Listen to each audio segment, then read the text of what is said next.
we're we're like raising little advocates. My one daughter was like, so who do I need to talk to? If you're not going to let me ride my bike because it's not safe, who do I need to talk to change this intersection or this street to make it safe so I can do it? I can do it, Mom. Welcome to That's Her Problem, the podcast where women who lead, connect, and rewrite the rules get real about building community. The challenges we face aren't always the same as everyone else's. But here's the truth. A city that's good for women is good for everyone. I'm your host, Patty Weens. If you missed last week's announcement, I'll just tell you again right now. Sign up for my newsletter at pattybikes.com so that you can get your link to our Discord server where you'll have exclusive access to our monthly online get-togethers. Do it now.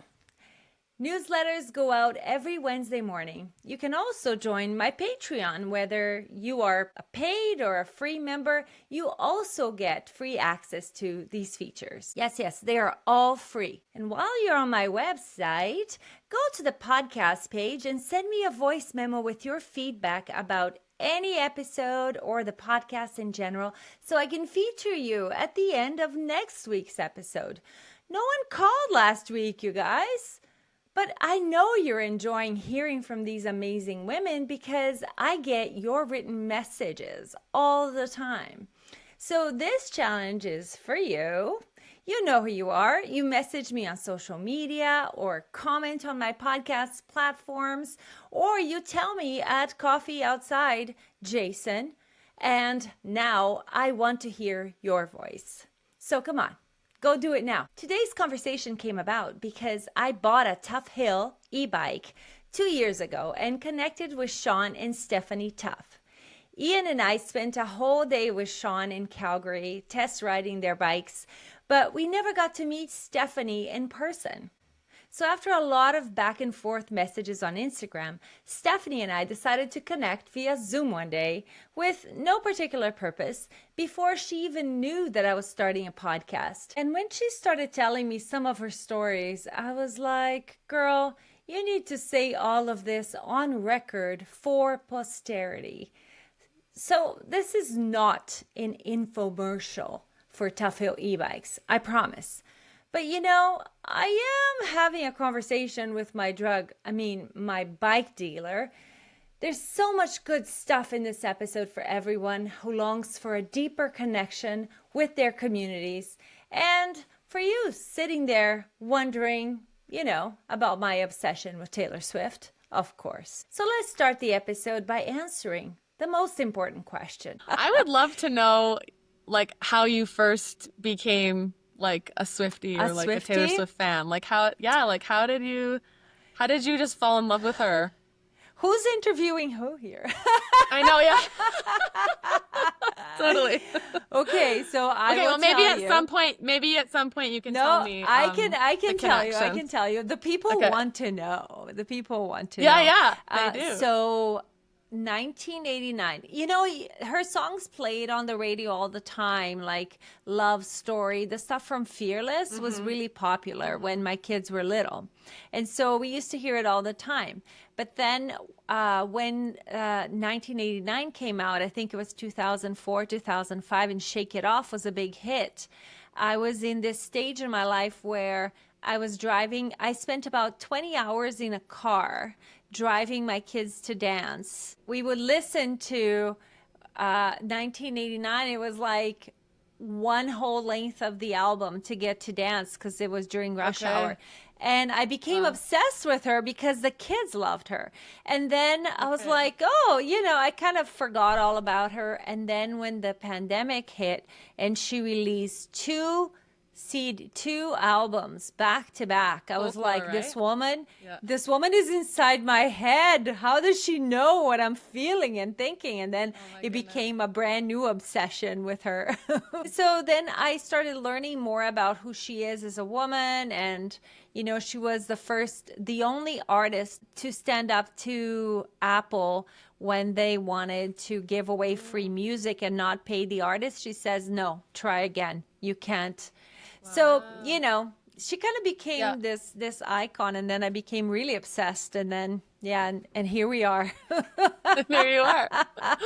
Yeah. So But good. so good. Um, Stephanie Tuff, welcome to That's Her Problem. Thanks, Patty. So So great happy to to be have you here. here. Yeah. Yeah, it's awesome. I feel like you and I have a deep connection, even though Hmm. we've never met in person. And this I know is it's only crazy. actually Yeah. our third time really speaking to each other online. And Hmm. there's been a lot of chatter about bikes in this podcast. I said it's going to be a podcast about women impacting their communities. And yet Mm. somehow most of my guests have talked about bikes. Oh, cool. And That's awesome. bikes are literally your life, right? Yep. It's one of the ways you make a living. And we're going to Hmm. get to that. But first, I'd love to talk to you about how you got here, as a woman in Calgary and the way that in which you became involved in your community. And it has a lot to do with, spoiler alert, bikes, right? Thanks. Yeah. Yeah. Um, yeah, it's funny with yeah, I love that word community. I feel like that's one of the reasons that Sean and I got married, I think, is that we just both had a desire to live this unconventional life where we kind of were always looking like outside of ourselves. Like we just didn't want to create this life that was comfortable and just about us and our own little family, you know? It like we could just kind of we always had people in our house before COVID while we lived. He played university dinos volleyball, and so we lived in this house across from the university, and we all always had dinos athletes over to our house for like family dinners when, every Sunday, and there's a group of, anywhere from like 10 to 25 kids that would show up, and just our house was kind of just open. And then we had kids and COVID happened, and I feel like COVID really changed what community looked like for us. The common desire for us was just to always start whatever we were going to do, just start with where we are, with who's in front of us. And but in terms of biking, I mean, do you remember what your first bike was, Patty, when you were a kid? I do. I do. It was a red Monareta. It's a brand in Brazil. Okay. And I have a picture where I'm standing in front of the Christmas tree and I got it and we lived in the Amazon. And it wasn't a kid's bike. I think I was already 6 years old. Yes, Mm-hmm. 1979. So, yeah, I do Uh, remember my first bike. I love that it was actually that's so interesting. Your first bike was red and your Tuff Hilly bike is red. My Tuff Hilly bike is like a pinky purple. And my first bike that I remember was pinky purple. And it was actually an upright bike and it had this banana seat. It was a rainbow bright bike. And I just remember we lived in this little townhouse complex and we just rode around with the kids. We had all these games that we would play on our bikes. I feel like that was a great way to connect with friends. It was just a way that we spent time outside, close enough to home, you know. And it was always watch out for cars or they're the monsters, we would play these games. And then it kind of transitioned to I just have these memories of my dad like lifting our bikes onto the top of the car. We had a roof rack on our car. But then biking outside of our little community was always we'd have to load the bikes up, drive somewhere else to the mountains or to like this we had this Edworthy Park that then connected the river pathway and we could ride the river downtown and go get ice cream or something. And then biking became exercise. So it's kind of like it was like this fun way to hang out with friends, and then it was this recreational thing we would do as a family, usually going to the mountains. And then I would use it for exercise, kind of sport. I would put on my biking shorts. I don't know. Did you ever wear those like spandex padded biking shorts? That's like my Never, association with ever. lucky you. That was because my dad and I would go mountain biking together, and so I just felt like I needed these. I got these padded biking shorts, and that was just always my connection. Whenever I would like ride my bike for a workout, I'd put on the biking shorts and put something else over top or whatever. Then my bike sat in the garage for like 16 years in my parents' garage. So then COVID happened, and Sean and I had two kids at the time, so 3 years old and 1 years old, and we were just looking for ways, like everybody else, to get out of the house. And so we kind of dusted off our bikes. I dusted off my bike, mountain bike, from the garage, And we bought a Chariot secondhand on Facebook Marketplace. And then Sean found a bike, kind of, that's a whole nother story, but got a bike. And we started biking together. But I was in like my first trimester, pregnant with our third. He's like a 6'5", I'm 5'8". He's former like elite athlete, university athlete. And I was, yeah, in our first trimester, out of breath all the time. Biking was just like not a fun experience for us together. And we went on this one adventure with our friends to the mountains, and I had my padded bike shorts on. And we got so muddy. It was like we get there, and within 30 seconds, it was like the whole drive, loading the kids. We have friends in from out of town. This is pre-COVID. And these must have been rented bikes. Anyways, we go into Banff. We were going to do the ride from Canmore to Banff, and it starts hailing like 30 seconds into our ride. And so it was like we're like, okay, this is an adventure, kids, isn't this fun? They're like in the chariot protected, and they're so then we get to the end, and we like promise the kids ice cream. So we go, I'm like covered in mud, and so I kind of take off my first layer because we're about to go into town, and I just didn't want to be all muddy, and I have my biking shorts underneath. And so here I am standing in line with all these tourists for ice cream in Banff, standing in my like disgusting biking shorts. And I was just like, oh my gosh, like biking is fun, but I just like never want to be caught in public again with these biking shorts. When I go biking, I want to wear something that I love, you know? And so that was just so funny because that became we kind of started to make this transition with our kids to wanting to bike to the park, wanting to bike to the grocery store. And so I ditched the biking shorts and, started biking in my everyday clothes. And that was a huge part of, we'll talk about later, but the Tuff Hill bike design was just like a bike that you can just wear like you did as a kid, like your favorite outfit. You don't have to put on those uncomfortable biking shorts just to go to the park, Yeah. So the beginning of COVID, of the pandemic, that's what sort of pushed you guys outside and went, let's do more things outside as a family. And then when the restrictions let up, you're like, I don't want to stop doing these things. Totally. Yeah. Yeah. We just kind of kept going and found new ways to do it. And our life really changed a lot during that time because obviously like work changed and shifted. And so we just had a lot of flexibility in our life at that time. And so we just had a lot of time to go and spend with our kids. And it's interesting because a parallel journey for me in kind of biking becoming more like transitioning from being a recreational thing to being more of like something that we just started to do every day, and integrating it into our everyday life. Parallel to that journey, I had young kids at home, and I was just recognizing that in them, they were going through these developmental shifts. My oldest was just about to turn 3, which is like a real developmental shift at that time. And I could just tell that she needed something from me. I mean, I'm first-time mom, right? Needed something from me that I was just like, I feel like I don't know, like I can tell you're going through something and I don't know what it is. And so I started to learn about child development.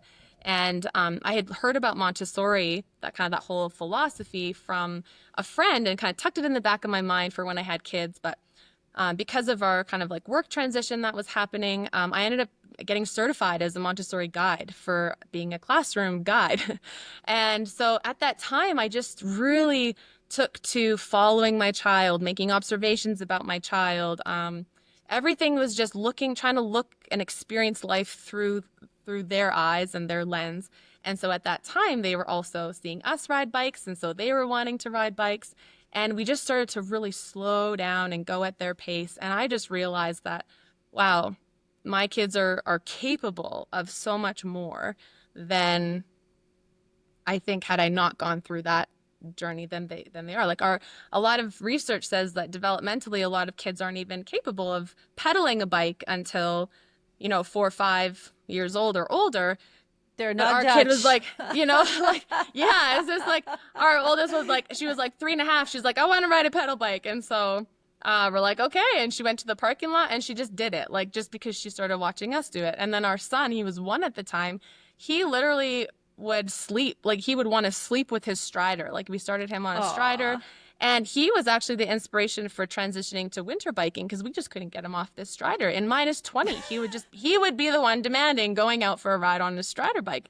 And so I think it was just in following our kids and really wanting to go at their pace. I mean, for us, COVID, it was just kind of our kids were the right age, and we just it wasn't like this terrible thing where we were locked at home with our kids. We had the flexibility in our work where we were able to spend time with them, and it was a really positive thing. And so we were able to slow down at their pace. And I feel like this whole biking journey, it was really our kids who kind of led us into it in some way. And so that was And so many times as parents, we slow down our kids.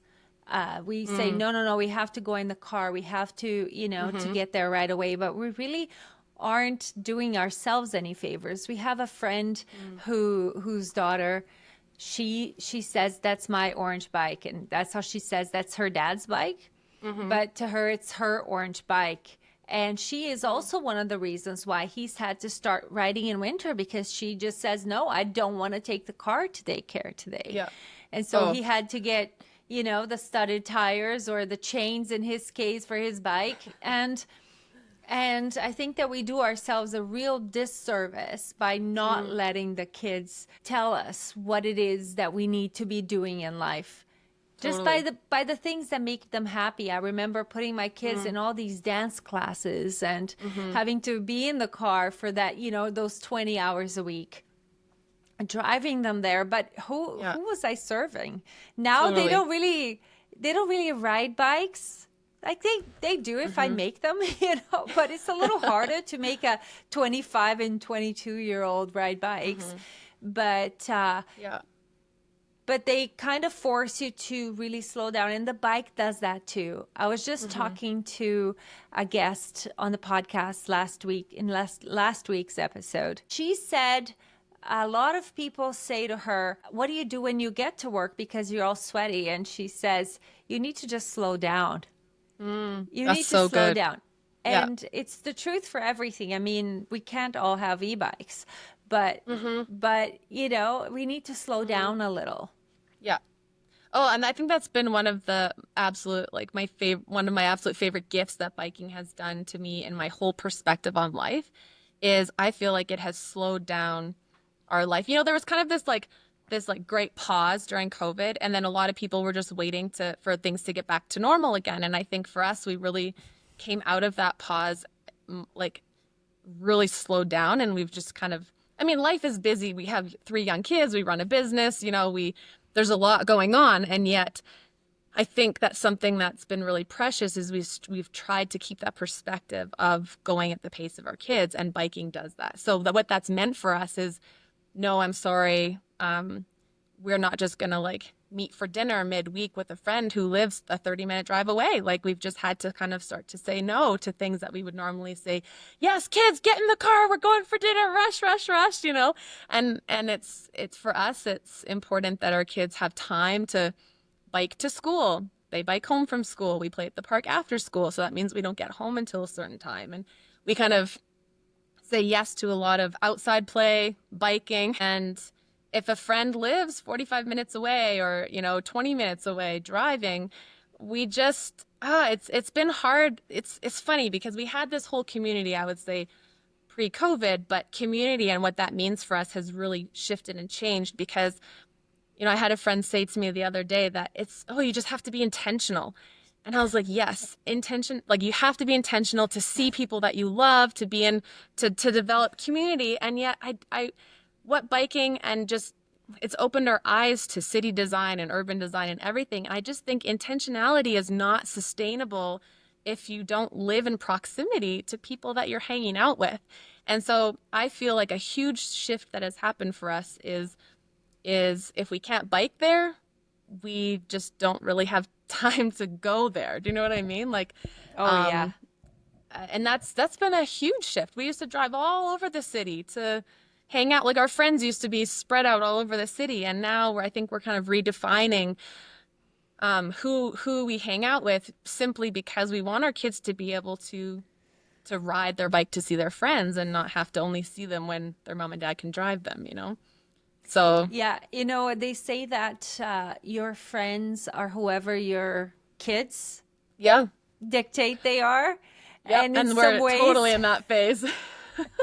but also the Yeah. bike. For Yeah. me, in this stage in my life, in our 50s, our Mm. friends are those people who are willing to get on their bikes and meet us where we need to Mm-hmm. go, or the people Mm-hmm. who have, who live somewhere where we can pull the bikes into the backyard, or Yeah. they are just a bike ride away and they enjoy going for bike rides too, and they Mm-hmm. slowly take over your life. And Yeah. we belong, like I was talking to the guest last week, Sarah, we all belong to this cult together.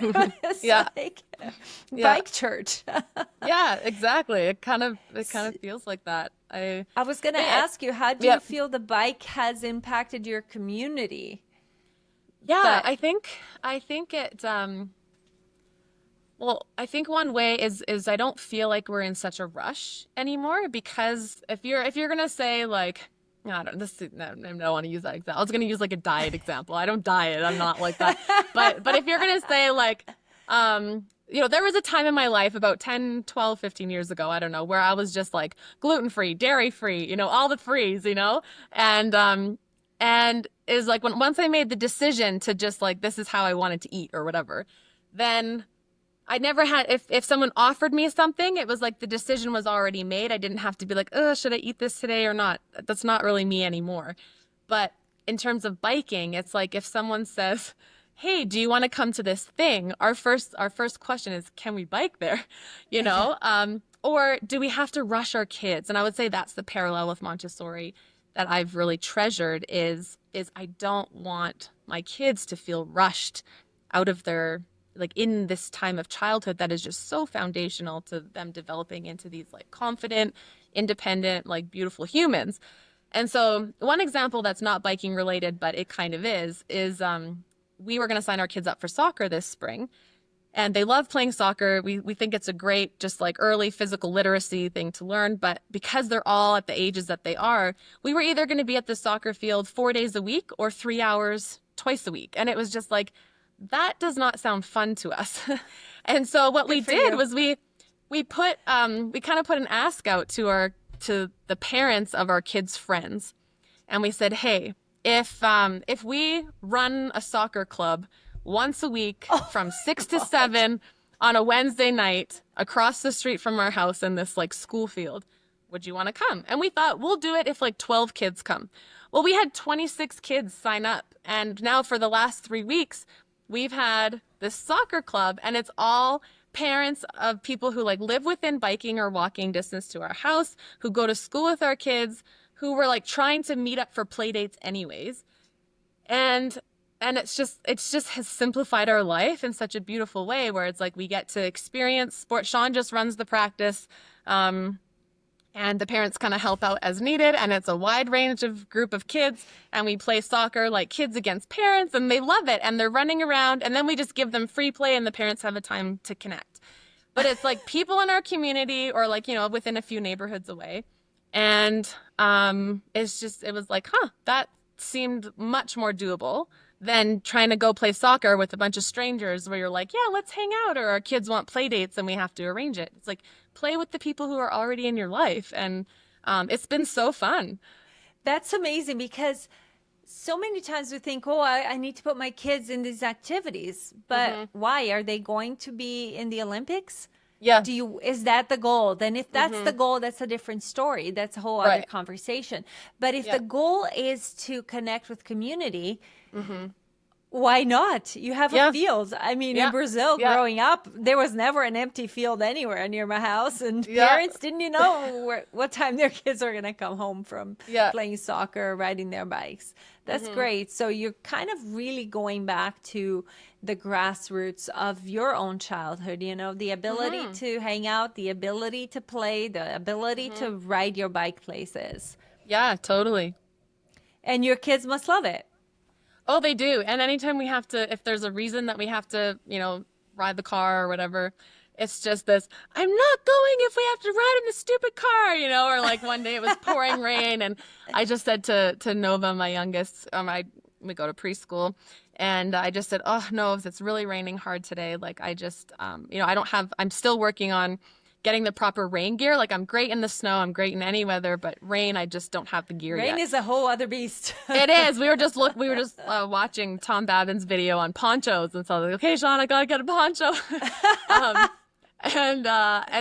But Sean got rain gear for the kids because they ride to school every day. And James is like, why are you not riding your bike? He's like, I way rather dress for the rain than get in the stupid car. I was just like, well, Sean, we've done something right, because our kids just really don't like the car. Or the other day we were coming home from our oldest birthday party, and we had to drive because we had to load all this stuff. It was far away. We couldn't bike there, is where she wanted to have the party. So, which is a whole nother story. But anyways, we were driving back and it had been pouring rain all day. And then all of a sudden the sun came out, and Nova's like, I'm car sick. Like the whole time, our youngest, she's 4. I'm car sick, Daddy. When are we home? I just feel car sick. And she's like, I just want to walk. Look, the sun's out. I want to walk. He's like, you want to get out and walk? And she's like, yeah. So then he gets out of the car. The 3 kids jump out of the car and they walk the rest of the way home. And I had to drive the car home. But it was just this, like, they just hate the car. And, but I find that I was like, okay, I feel like that is really it's not like our mission is to make our kids hate the car, but to show them and to show the world, I think, that if a 6-year-old and an 8-year-old can ride their bike every day to school in no matter the weather, like this is possible. I think we're just so used to the car that we don't see life outside of it until you get outside of it and you start to move around differently, and then all of a sudden the world opens up to you in a way that you've just never seen. And I think that was the process that we went through kind of during COVID, which just changed the way we wanted to move. And now it's just normal for our kids. And what seemed so radical, 2, 3, 4 years ago is just our normal, where now driving in the car is like not our normal anymore. And you guys have a car, so it's not like you're saying no Mm-hmm. to cars, and so you have that option. The kids just don't want it. Yeah. Yeah. And so how did that evolve into you guys? And at the beginning, in the introduction, I talked about how this is going to sound like an infomercial, but it's not. You are not paying me to be on the show. But how did that evolve into deciding that you were going to create something that was accessible, comfortable, and that turn this whole feeling of being outside on a bike into a business that is Tuff Hill? And what a great name, right? One family with the last name Tuff, the other family with the last name Hill. You live in Calgary. The hills are tough. And here we go. I know. It was just too serendipitous. I know. The Hills have been amazing, like great close friends of ours for like over a decade. And we've always thought about, what if we could run a business together or whatever.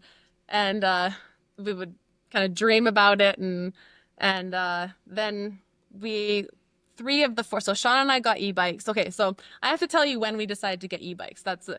So we kind of started, we were bike riding. I said, Sean's just much bigger, faster than I was. I was in first trimester of pregnancy, so out of breath all the time as it is. But biking together was really unenjoyable for me, because even though he was pulling the chariot, I just felt like I was always behind, or like I was just tired, and like working harder. It just wasn't fun. So we started, the kids started to develop names for all the parks, the big slide park, the green slide park, the stinky park, because it was next to I don't know, for whatever reason, it just always smelled like sewer, or the river park. And so one of their favorites was the river park. And we had to go down this big, big, big hill. People in Calgary would know it. It's like home road. It's like one of the steepest hills in Calgary. And then on the way home, we were chugging our way up. I had already gotten off the bike, kind of the walk of shame up the hill, when you're pushing your bike up the hill. And Sean's chain snapped. And before that happened, he was I could hear him chanting, electric bike, just like these hills just suck. It's just like takes the joy out of the ride. And but then his chain snapped. And so, oh my gosh, then I had to like ride ahead home and then come, bring the car and put the bikes on the rack and whatever. Sean is like big into research. Everything he does, he researches like I've never seen somebody get into so much detail. So he knew exactly what e-bike he wanted. And he was saying, well, if I get an e-bike, then you need an e-bike because already you have a hard time keeping up to me. And so I was like, okay, yeah, sure. I'll go for, I'll go test ride one or whatever. So we went and to the store that he knew had his size and the bike that he wanted at the time. And I just kind of tried a couple and it felt like, so remember I'm like pregnant. And so we get out of the parking lot.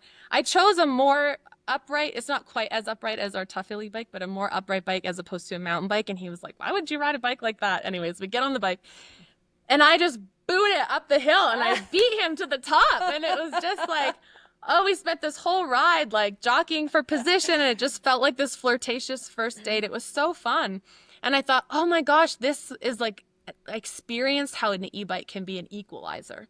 And then suddenly it's like this, these we're in two different levels of physical ability, and yet we could ride together and have fun. And so we just bought them on the spot. We had sold some stuff. We kind of knew we were wanting to buy. We sold some stuff.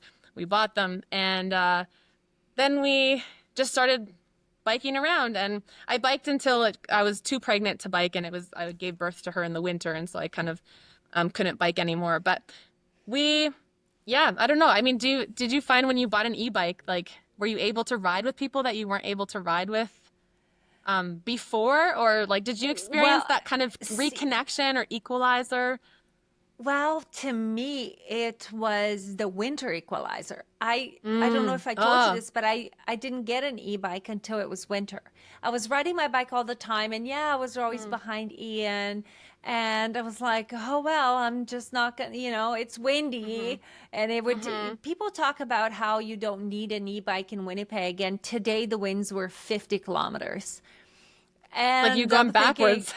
You don't even, yeah, you would go backwards. So I was finding it a struggle, but I was like, no, I don't need an e-bike. It's flat here, And then I started riding in winter.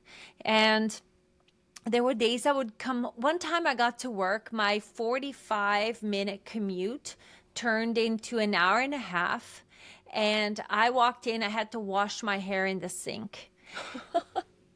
There were some parts that were not plowed, and I had to carry my bike because I could not push hard enough. And by the time I got to work, like I said, I had to wash my hair in the kitchen sink. Oh my goodness, Patty. So I got home that day and I said, I really want to keep riding my bike in winter, but I don't think I can do this if I don't try this whole e-bike thing. So to me, the e-bike was the equalizer for winter. It was the thing that made me strong enough to handle the winds, the snow. All of a sudden, those drifts didn't matter because I had a rad power bike first, and it had the fat tires, and I was just like powering through anything, right? Or hit the throttle and I go, and then I thought, oh, and the minute you pedal, you go, okay, I get this. I get the whole hype, right? Yeah, totally. And it just like, we started looking for excuses to ride, It was kind of like, we started riding like across the city to go to a park. And it was like, okay, kids, they don't have to nap on the way home because Sean and I just wanted to ride together. And I think that's the thing for us was, when you have young kids, it is hard to kind of have that time as a couple together. And that was just really precious time for us as we would be able to go on these long bike rides. But then the kids were with us. So it was just great family time, but still it was fun. And then we started to look. You're totally right though. Like when you can go all day and you can spend that time together, and especially if it's something you both like. And if it's for people who are listening who aren't into riding bikes, it's because you haven't tried an e-bike yet. I can guarantee you right now, it is the gateway drug to being outside all the time. Oh, totally. I mean, people, they're often it'll often be like an older male who's at a stoplight or something being like, what's a young lady like you doing on an e-bike, you know, like, and it's just like, oh, like you have no idea. That's the thing, is it's hard to explain to people. It's something that you have to experience to truly understand. And so that, I would say that's like one of the pillars of our company, was we were just like, more people need to experience this. And so then we started to, I would say once we got our e-bikes is when we really made the transition from like biking is recreation or biking is sport, like most people in North America, to biking is a viable, fun, enjoyable way to get from point A to point B. And so then that's when we started watching YouTube channels like Not Just Bikes. We read Melissa and Chris Bruntlett's book on, now it's escaping me, but both, they have two amazing books. And so we started learning about the Dutch and how they get around. And so then it was like, oh, we started to really consider what type of bike do we need to meet our lifestyle needs? Because all of a sudden, we were riding our bikes way more often. I was a little bit leery of spending so much money on a bike that I would use as a bike, but very quickly we started using it way more often, and like more often than our car, right? We just started looking for excuses to ride it. And so then we started to consider. You did what we call bike math. Yeah, exactly. And so then we started to consider, well, if this is really going to change how we move and change our lifestyle, then we need to upgrade our bikes, because the kind of entry level bikes that we originally got just like weren't really suiting our needs anymore.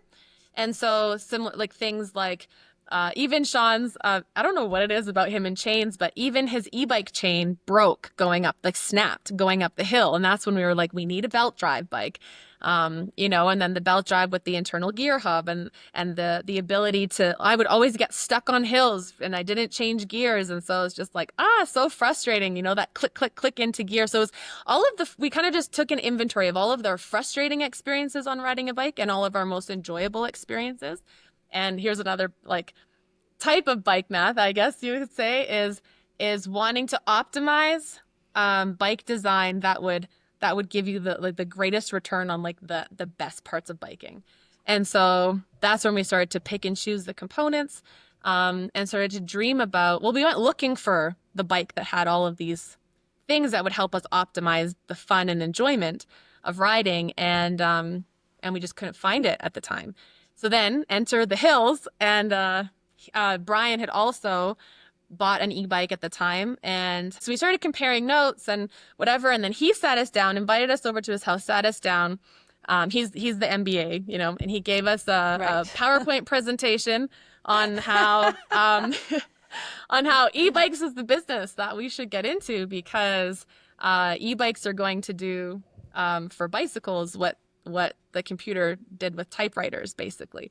And so it was like, this is kind of where the world is heading. And it was just so funny. He had graphs in this presentation, and we're like, you know, we were just like, yes, we're in, like, let's figure this out. So originally, yeah. So originally we wanted to become a dealer. And then just because of COVID and all of the backlog of bike orders and the bike craze that was happening at the time, we just couldn't become a distributor. And so that's when we were like, well, what if we designed this bike that we think would be really amazing, and just started to put it together. And so my thing is like, I want to wear a fun outfit that I could just like ride in any bike. And it was so funny. My dad came to watch my kids the other day, and I was going to a work thing, and I was wearing this long, it wasn't quite a pencil skirt, but kind of this long skirt, and getting my bike helmet on. He's like, you're going to bike in that? I was like, Dad, I designed our bike so that I could bike in this skirt, you know? Like, it was just, I want to be able to dress like I did when I was a kid and go and ride my bike to wherever I want to and not have to worry about it. And for Brian, it was like he had just taken his bike in for maintenance, and it was just this crazy amount of money to maintain his bike. And he's like, I love biking. And he was a commuter, you know, on a regular bike to work. But it was just like, man, I wonder if we could design a bike that would just be low maintenance, and, you know, you don't have to pay $500+ every time you need your bike looked at, you know? And for Sean, it was like, I just need my chains to stop snapping and I want to go anywhere with the kids. And so it was like the belt drive came into play. And so, we just all kind of had a bit of our own biking story that contributed to our dream bike.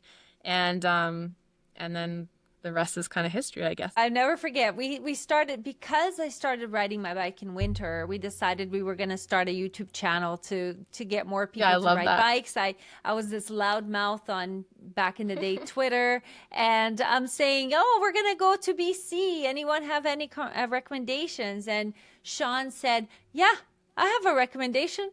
Stop in Calgary and try our bikes. Come for a ride. Let's just do a ride." Yeah. And oh my gosh, that was one very expensive ride, because the moment I got on that bike, I was like, oh, I am never gonna be able to ride my old bike again, Oh no. because I felt so comfortable. And it was just like, Hmm. it was more work, because the mid drive actually feels natural. So I say to Hmm. people, if you like riding a bicycle, Yeah. this is what you need. And I remember riding the hills, it was no problem, just change the gear, up the power, right? Everything Yeah. is okay. And I knew that I could never look back, because that Hmm. feeling of comfort, I could justify that. I had Mm. gotten rid of my car. So it Hmm. was easy for me to do bike math and decide that that was going to be an investment that I was going to make in myself. And Hmm. now it's almost 2 years now. And Yeah, I that's think crazy. I've put on more than 15,000 kilometers on that bike, Wow. because it's become my vehicle. And like you Hmm. said, you look for the opportunities to ride a bike. My parents live, I say this all the time, people are sick of hearing it, but my parents live an hour away, and it's by bike, and Okay. it's short compared to the half hour in the car. Well, because that's the other thing is when we talk about physical activity, we've kind of engineered it out of our life, just life these days. A lot of people, drive to work or even ride the bus or train to work and then sit all day at a desk. And then, it's just like we were kind of Sean and I were talking about this is like, like where do you fit in physical activity? You have to go to a gym, but when you have a family, it's like hard to justify giving up that time with your kids. And so when you can build it into your everyday life, it's kind of like that first 30 minutes that you're commuting somewhere is kind of free because you need that physical activity every day anyways. And so it's so true when you can kind of build it in and you're accomplished, you can multitask and you get your workout in, but you're also on your way to see your mom. Like that's a pretty great deal. Exactly, right? Yeah. Get two Yeah. hours of exercise when I go see her.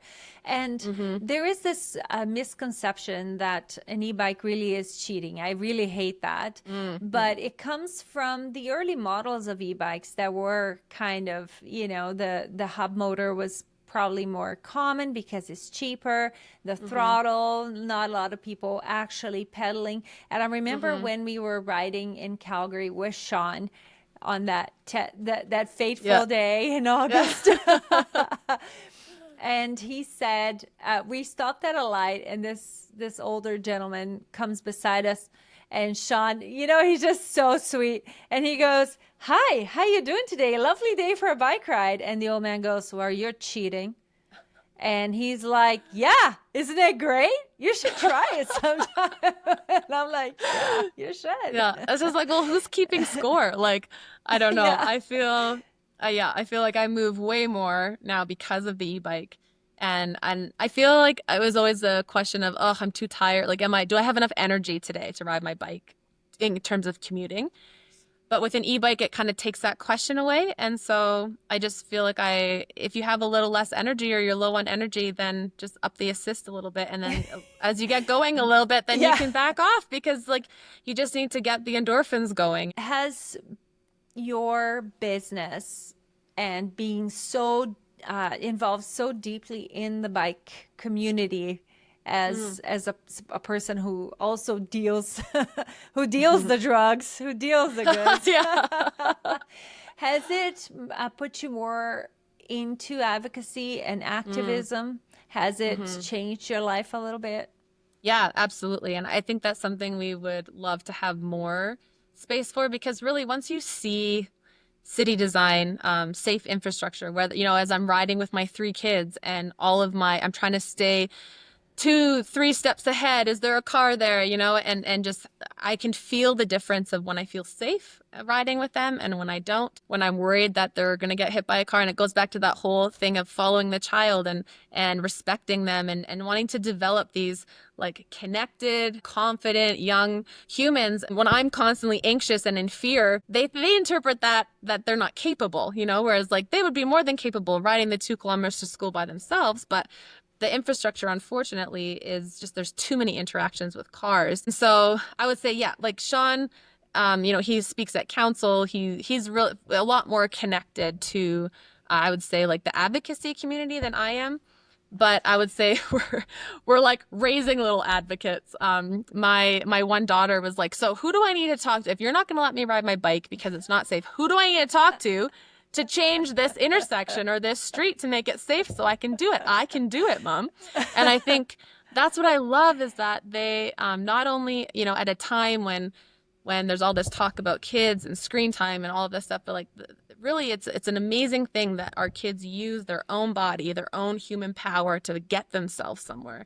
I just think is incredible. And so I feel like I would love to teach them to use their voice and their perspective. It's like, if I can do it, you can do it too. But also, yeah. I think that they have the right to have a safe place, a safe way to get to school. But I love that she's thinking that, like, who do I need to talk to make a change, to make my life better for me and my friends? I think you need to let her write it all down. And present at council, delegate, let her speak. Show her that as a woman, she takes up space. And when you talk about how Sean is a lot more active in City Hall, but you're the one taking the kids on your bike to school, that's a form of activism. Yeah. That's a form of resistance. Yeah, you're resisting. Totally. Yeah, and I mean, he rides. We kind of tag team in that department depending on our schedules. But advocacy is something we both wish we had more capacity for. But whether it's like joining the community bike parade and just like allowing our kids to have the joy of being part of the community, or riding in the critical mass, it's something we can't make it to every single month because for whatever reason. But I mean, our kids love being at the front of the line. Like, they want to be the leaders, and it's just like, Mom, gotta get to the front. And for the whole time we're trying to like make our way to the front, because she wants to be seen as like, I am capable of riding my bike, and I'm part of this community. And I think exposing our kids to that, and I mean, hopefully as they get older, we'll be able to have more time for the advocacy part. But I think in terms of I know, like, one of your questions, you said, like, what's your seat at the table, so to speak. I really think is about like developing kids who are confident in riding their bikes, and I think who can then speak from that point of that perspective, and then invite other people into the experience. And I think with Tuff Hill e-bikes, something that's so unique about our business model, or the way that we invite people into it, is we actually ask people not to buy our bike without test riding it first. And we take them on this like personal journey where they are connected to like different aspects of riding the bike. They can truly experience it and then see themselves riding it. And it's like, if this isn't the bike for you, we're not going to push it on you, because we want it to be like an enjoyable experience and something that's going to actually change the way you move. But it's something that you have to experience before you really understand the value of it, I think. And so it's 52 kilometers in 35-degree heat is what I did. Yeah, that was a hot day. I remember. It was a hot day. And you guys don't get a lot of those hot days. No. But yeah, that was one of the reasons we kept the kids home, was just like not sure. Well, I don't know. I'm sure they would have been fine, but yeah, no, I remember. But it's still, yeah. I mean, we've ridden our bike to a wedding in 30-degree heat before, and it was like, we didn't show up like sweaty because we just put it on the highest setting, and then, it was so fun. It's a And it's like, convertible, yeah, exactly. You get the air. It's like free air conditioning. Yeah. You were saying about your seat at the table, but I think that you, as a mom who is instilling this in your kids, you are setting the table. You Mm. are preparing Thanks, this Betty. next generation to sit around the table. You're having more time at the table because Hmm. we need your three kids to demand more. We Yeah. need to remind people that it's not about riding bikes, it's about kids being able to play on the street, kids Hmm. being independent and be able to ride to school alone. Hmm. I did it. Yeah. I did it before I was 12. Hmm. Right? As soon as Yeah. I could ride my bike, my parents are like, "Oh God, go." Right? Yeah. And I used to walk to school before then. So why are we not doing that with our kids? Yeah. Because we are unleashing them in this built environment that isn't safe. Yeah. Yeah, and I think part of it is inviting people into the experience so that they can. So one of the things we do too is we partner with Bike Calgary and invite city councilors on rides in their community, and then they just borrow our bike and they can experience what it feels like to ride in a separated, kind of multi-use pathway away from cars versus riding in a sharrow or a painted lane when there's cars, or like an unsafe intersection. They kind of purposely design a route so that people who are responsible for making decisions about our city design or actually have a chance to experience what it's like. And I think one time Sean even brought our kids on the ride and to show them like this is what it feels like in your anxiety as an adult to watch a 6-year-old ride in these conditions. And I just think it's one thing to kind of talk, hey, we need safe infrastructure, but it's another thing to invite the decision makers on a ride with kids who are capable. And I think that's kind of where our hope is that they can just get a glimpse at what these kids are actually capable of. And our dream is to start a bike bus for their school. And I think that's just kind of like slowly in the works. But I think there's one even already at a different school that's happening. But to really like a kiddical mass, right? Like for to pave the pathway for them to have a voice to say, hey, this is something that we want, but also to invite other people into the experience because that's part of it. I never once thought about bikes or bike lanes or the rights of bikers or anything until I myself was riding and felt the close call of being hit by a car or a car not paying attention and like just barely missing my kid when they were obeying the traffic rules. And then that's kind of those things that fuel you to keep going. Yeah, it's needing to have people experience those moments to say, oh yeah, that's what I mean. It's not just a Yeah. matter of like whose rights are worth the budget. You know what I mean? Yeah, exactly. And to start thinking that it's not just a recreational ride. We have taken city Mm, councilors on ride. It's a thing we do a lot in Winnipeg in this not for profit that I volunteer with, Bike Winnipeg. But at the yeah, same time, they need to get out of that, oh, this is just a fun ride, to this is how I get yeah, places. This yeah, is my transportation, yeah. right? Yeah, and we need safe infrastructure to libraries and to schools and to grocery stores. And it's not just on the peripheral of the community where you can kind of do a loop around the community to get your steps in, so to speak. Or not just to get downtown. We need the Hmm. last 500 meters to be safe Hmm. as well, and that's where safe Yeah. speeds come in. This podcast is brought to you by me. I wrote a book called That'll Never Work Here. It's coming out on October 28, and you can pre-order it from wherever you get your books. You can also support me by going to pattybikes.com/podcast.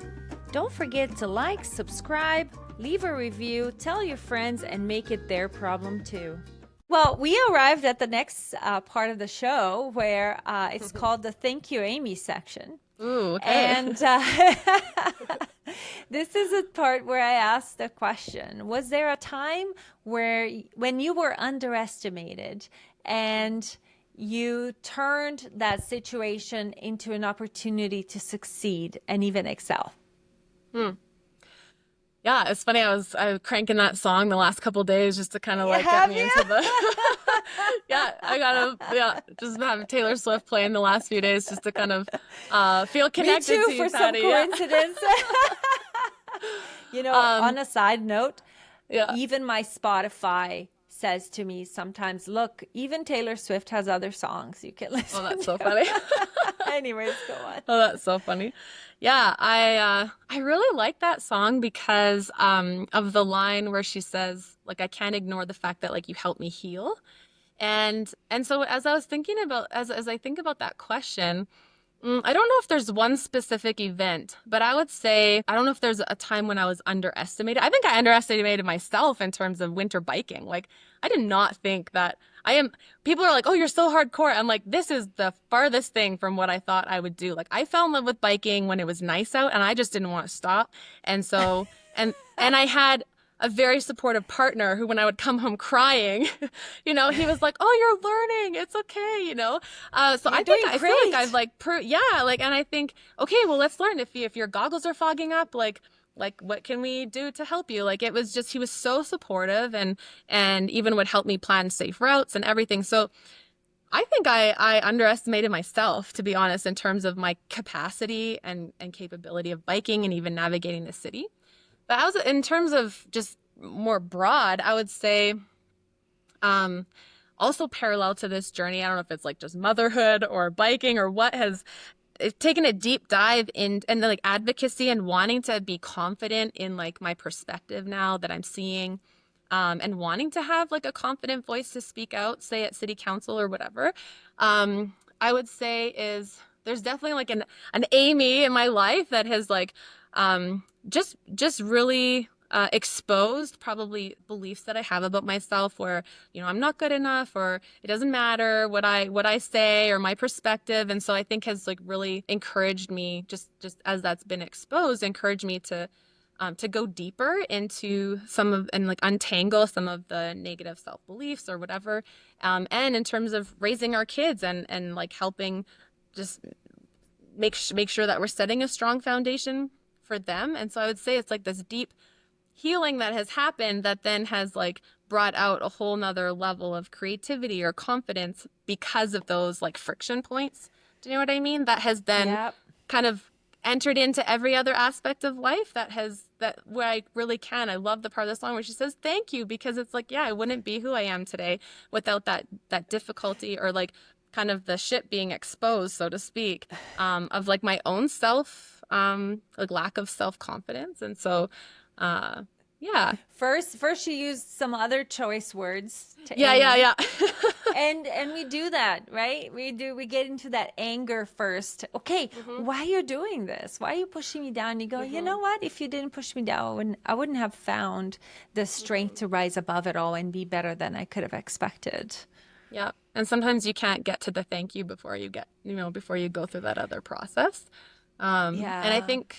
I think in a lot of ways, sometimes you don't feel like you're allowed to get to that place. But it's difficult in advocacy. And when you're trying to bring change, if you're speaking from that place of like, F you, I deserve this, these are Yeah. my rights, and you're speaking from that place of pain, I think it's really difficult for people to truly connect to what you're saying and to hear because maybe the way that it's being presented. And so I think part of the gift of having to go to those places and heal and everything is then you can kind of come out from it, get to the thank you, and then you speak from a place of power and healing, and it just comes across a lot more clear. I'm sure everybody's on their own journey in that, but I look forward to myself and my kids being able to communicate from that place of strength and power as opposed to the pain or the injustice of it, if that makes sense. Right. Yeah. And you're setting up your kids for success already because Mm, when they're watching you. They're watching you not only when you're doing really well, but they're really watching you when you're down and how mm, you bring yourself up. I know this because mm, now my kids will tell me things, Mom, I saw how you got through that time. I mm, saw what mm-hmm, you did. I one time my daughter says to me, Mom, you're really good at saying you're sorry. mm. You're good at That's saying that beautiful. you're sorry for something that you did wrong. And I said, well, I think my work here is done, because I want them to learn that it's okay for you to see the things that you didn't succeed at, or the things that you didn't do right. And they're watching especially how you're going to turn that around. And you're doing that for your kids. And before we get to the rapid fire questions, I'm going to ask you something I haven't asked the other guests, because I feel like you have some advice to give to moms who are feeling overwhelmed by the race, by the busyness of life. And what would you say to someone that's feeling that way and that wants to have that relationship with their kids where they are respecting them, they are wanting to spend time together? Yeah, the first thing that came to mind was we asked the same question to my mother-in-law right before she passed away about 5 or 6 years ago. And she said to us, know your kids. And I didn't know what it meant at the time, but I think as I look back, it's like, oh yeah, like to follow them, to take their lead, and to truly see them as like individuals, and to know what it is that, like, my kids love to get on their bike and ride their bike, each of them in different ways. But yeah, know your kid, and take the time to go at their pace. I love it. And it's okay if you have to say no to other things. Like they're your most precious, this time goes so fast. I know everyone always says that, but truly, to take the time to know them and set that foundation. I think that we get so impatient. Like I was telling someone the other day, they're saying, oh, the kids are just so needy. I said, I have bad news. I have bad news for you, because mine are 22 and 25, and the kind of needs they have are way harder than give me a bath. Yeah. Right? They're real life and death situations that they need you for. And I kind of treasure that they come to me to say, can I come hang out at your place and just sit on your couch? So really getting to know your kids is important. I think I took a little too long, but it's not too late. Oh, it's And never not too late for anyone. No, Exactly. never too late. All right. Well, let's get to these rapid fire questions. I think I Okay. know the answer to the first one. Okay. If you were a bicycle, what kind of bicycle would you be, and why? Oh, that's a great question. It has to be a Dutch bike, because I can like, because I want to move through life with like flowers and a baguette in my basket, enjoying beauty. Like I think the Dutch bike reminds me that you can take your time going somewhere and enjoy the ride. Guess what my answer was? I don't know. Mine was my bike. Your bike? Yeah. Yeah, my Tuff Hill Taylor Swift. Yeah, amazing. Because to me, it's a beautiful bike. I want to move beautifully in life, and I want to go, go, go, go, go, then go home, plug it in, and start again the next day. Amazing. Yeah. Yeah. So good. I love that. Yes. And you're bright red. You are. That's just such a great color Red on you. Okay, second question is, what is your superpower? Ooh. I think like this creative connection, I would say, like to creatively connect concepts for people to, like, kind of the ideas that seem seemingly opposite, but to find the connection between them and kind of build a bridge for people. And to, whether it's connecting people and communities in a way that we've never really thought of before, or something to do with creative connection. I love it. And the third one, I'd like you to recommend a book by a female author. Okay, so yes, I knew that one was coming, and we didn't talk about it so much. Okay, we didn't talk about it so much in the podcast, but it's this book, Raising Securely Attached Kids. It is by Eli Harwood, and it's all about secure attachment. And it is this, like, it is connected to biking for me, because I think it's helps in that transition of going from that place of pain, whatever source it is, to a place of power. That's not like her language. That's just something that kind of came to me as I was thinking about this, of like, I love that. whether it's Going communicating, yeah. right? Like going from this place From of pain like, to power. woe is me, the infrastructure sucks, you know, or whatever, like, woe is me, to I am capable, I can figure this out. I can, you know, find a way to make my community, myself, my family, like my bike commute, my life better. But so much of it is like connected to things that we learned to believe about ourselves or that other people told us in childhood or whatever. And she just has this amazing way of leading you through that, but also as a mom, and gives you these beautiful scripts and just like one-liners and ways to connect to your kids in a way that you really truly can know them, that they can be confident, empathetic, resilient.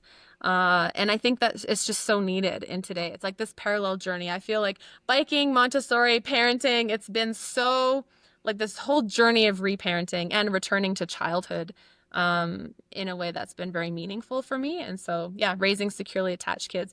I have to throw in the other one. The first book I ever read about like revolutionizing urban spaces is called Street Fight by Jeanette Sadiq Khan. It was the author I was trying to tell you about the other day, or that I couldn't remember her name. Street Fight. She was the minister of the Department of Transportation that just revolutionized New York City. And I mean, she's got a great TED Talk, but like that book just opened my eyes. And I mean, something she talks about is they measure the success of their streets and their bike lanes specifically based on how many women and children are riding in them. And it just really opened my eyes to have a whole new perspective of the city, where it's like, man, if the child is safe to navigate through it, then you know you're successful in your city design. And I was like, wow, I've just never thought about that. But as a mom, that means so much to me. And now as, you know, as we bike, that means a lot. And to know that it's not only possible, but it's like proven to be like more effective in so many ways. So I'll just throw that one in there as a bonus. I love it.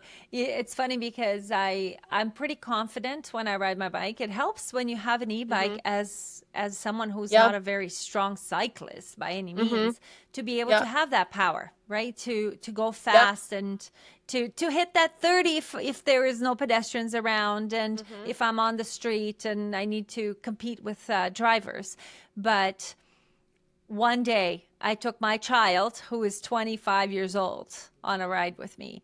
And you would think that I was riding with a 5-year-old because I was terrified. All of a sudden, I was like, this car, why is there so much parking on the street? Why do we have to, decide if we're going to go close to the door or into traffic? And all of these things, they don't go away as your children get older. You're always going to feel like this street is not safe enough for my child. Yeah.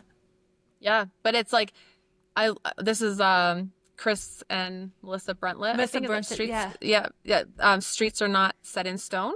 I think that's their streets are not set in stone. You can change things, and actually quite easily with tactical urbanism and all of those things. It's a whole nother world and conversation, but it's exciting to know that change is possible. And but I think it's just so important to experience it and to get the decision makers to experience it before trying to convince them from a place like from separation, but to like connect and experience. And then I think they'll be able to see for themselves. And that's my hope. And maybe it's like, I don't know. I'm not jaded yet, that streets can be changed and shifted. And I really hope and believe that the future can be bright for our kids, especially if they're involved in the voice of it all. I think they are. And I think that we do have hope because the next generation will be smarter. They will be better, and they will they will demand more. They already are, right? So that's great. Well, thank you so much. What's next for you, and where do we find you? I know I love your Instagram because you're always giving tips about how to ride with your kids all the time. So for parents, I'd love them to follow you and follow your journey. I know you post a lot on your Tuff e-bike account. Yeah. So we're Tuff e-bikes YYC. We kind of post a lot about, it's honestly like my commute to daycare and school with the kids, and how our bike fits into that, and other things too. But yeah, and then tuffhillebikes.com if you're interested in learning more about the bike. Are there more Tuff Hill itself. e-bikes coming up? Is you're sticking to the model? Is there a 3.0 coming? What's happening? Ooh, yeah. I mean, Sean, he's always making these like slightest little adjustments and tweaks, Yes. but nothing major. It's still like one kind of main design. We wanted to really kind of perfect that one and get it out. And I think if for people who are just wanting to buy their first e-bike, the experience, we wanted our website to be hospitable, to feel like like a break from all of the, Pro model, Plus model, XR2 model, like all the Compare different this names. one to that one. Yeah, Sort and just by like, price. Yeah. exactly. And I think it was just like, we have one bike, and yes, it is a premium price. It's a premium product. It's expensive and it's worth it. And you're not going to regret it if you buy it, kind of thing. And the experience and the customer care that comes with that, I think is really what we're focused on. I mean, we have dreams of wanting to design a cargo bike and stuff like that, but who knows? I think that's, we're always dreaming, planning, like wanting to expand, but we want to just take care of, I know we're at the end. I think a question we've asked ourselves is like, how much is enough? And I think we're not driven by, we have to be the biggest bike company in North America or the biggest bike company in Canada. We're starting in our community with the people. I mean, you're lucky, Patty. There's very few people who have our bike outside of Calgary. I know this, and I've been told because Sean's like, I don't know. I like to be close to my bikes just in case. I'm like, you're gonna be fine. Just send her this way. Yeah, and I think that's just true to who we are. It's just like we are the bikes. The bikes are us. It's part of us. It's a family thing. Growth is slow and fast. Slow is fast is kind of our motto. Well, thank you so much for coming on. I hope there are more talks between us, because we need more of that. Yeah, thanks so much, Patty. I love talking to you. I can't wait to meet you in person and give you a big hug.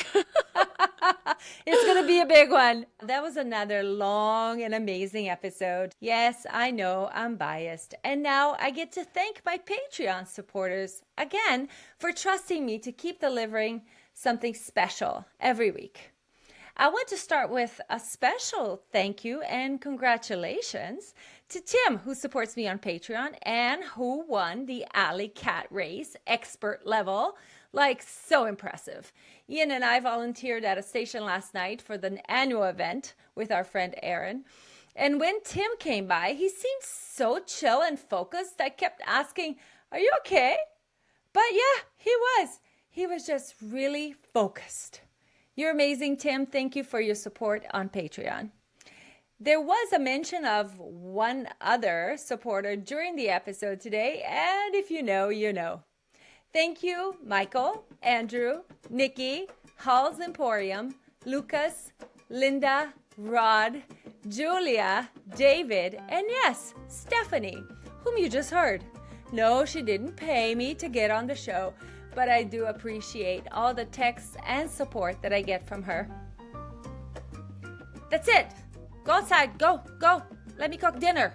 Because right now, that's my problem.